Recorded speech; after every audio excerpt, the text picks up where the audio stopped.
Ko'rdingizmi mo'jizani?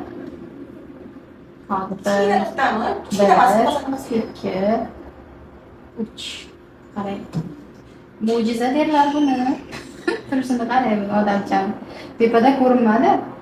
Vaginamida ko'rinadi. Bekinib o'tiribdilar. Shu nima oyim norozi bo'lsa kerak deb qo'rqyapti deb soya salqinda bekinib o'tirgan ekan. Shunday ketgan. Mana shunaqa bekinadigan bolajonlar ham bo'ladi. Tepada ko'rinmaydi, qancha kattagina, lekin bachadonni ichida turibdi. Vaginamida yaxshi ko'rinadi. No, sizga bitta yaxshi yangiligim bor. Ujiltushning shoxchangiz ham bor.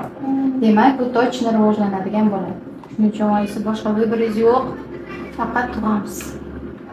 Qancha endigina 3-4 haftalik bo'lganmiz, lekin ichida jiltushkasi ham bor. Bu juvonlarni dumaloqcha. Qanday qanaqa chiroyli. Yashayman deydigan bola-ku. Ha, yanacha noto'g'ri fikrlarga bormasa